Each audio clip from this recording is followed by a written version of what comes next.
Welcome to the Positive Productivity Podcast, episode 373. The Positive Productivity Podcast was created to empower entrepreneurs to achieve and appreciate personal and professional success. I'm your host, Kim Sutton, and if you're ready, let's jump into today's episode. You've heard me talk about it before on the podcast, and I know you'll hear me talk about it again.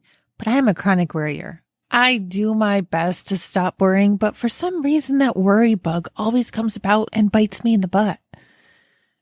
Just 2 days ago, Memorial Day in the US, I was worried because our appraisal was supposed to happen the next day.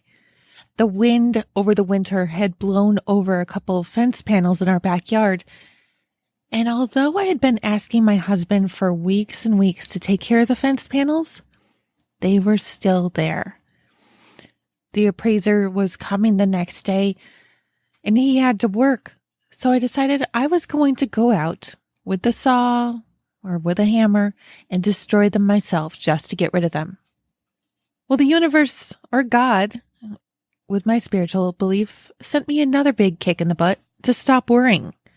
Sometimes when I just sit still and stop worrying, what I need to get done gets done all on its own. My littles and I were sitting in the living room trying to stay cool by watching a movie, and I was sorting some laundry, and all of a sudden the power went out. It was a really hot day outside, and it was still warm inside despite the air conditioning being on. But when the power went off, it started getting a lot hotter very quickly, so I went to the kitchen window and opened it up. All of a sudden I saw smoke and orange and red flashes. Now, it was still early afternoon. It was about 4 o'clock. And as I looked closer, I realized, oh my gosh, my fence is on fire. I went to our back door. My office is in an addition off the back of the house, and I opened it up. And sure enough, yep, there's the fence on fire, and the fire's growing. The utility pole was also on fire. I yelled for my kids, and I'm almost embarrassed to admit that they were half naked, and I dragged them out to the front yard and waved down a neighbor who was driving down the street just to watch them so that I could run to the backyard and see what I could do. The neighbor couple did pull over, and the wife watched the kids while the husband and I ran to the backyard, and I called the fire department. He whipped out the garden hose while I was on the phone with 911, and I have to tell you, I was so scared. I was scared that fence fire was just going to keep on going all the way up to my house because, yes, it was connected. But within a few minutes, my neighbor had the fire put out. And my kids did have the thrill of seeing the fire engine despite not going to a Memorial Day parade. Now, let me get back to the point of this episode. Over the rest of that afternoon, the electric company came out, and then the excavators came out. You see, what had happened was that a neighbor behind us, a tree limb had broken in their backyard, come down onto the power line, and instead of a fuse just popping or whatever it's supposed to do, the transformer had exploded. Oil had leaked out of the transformer onto our fence, and then the flames went down with it. With the fire that had gone up the utility pole, a new utility pole had to go up. So unlike our normal evening entertainment in our house, this one was electronic free, and we got to sit in lawn chairs in our backyard and see just exactly how that happens.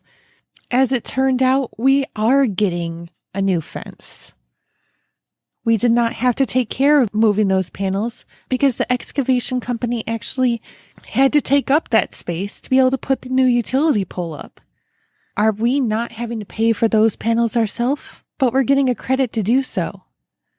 Our power was back on within 6 hours. You should see the process of getting a utility pole up. It's pretty cool, by the way. And the appraisal the next day went just fine.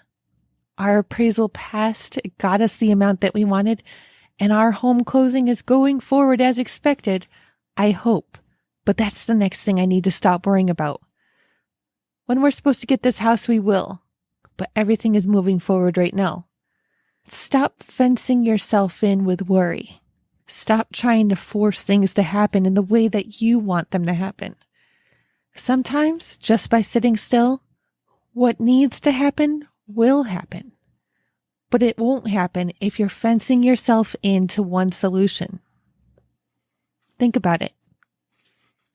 Now, with all this said, go forth and make it a positive and productive day. Thank you for tuning in to this episode of the Positive Productivity Podcast.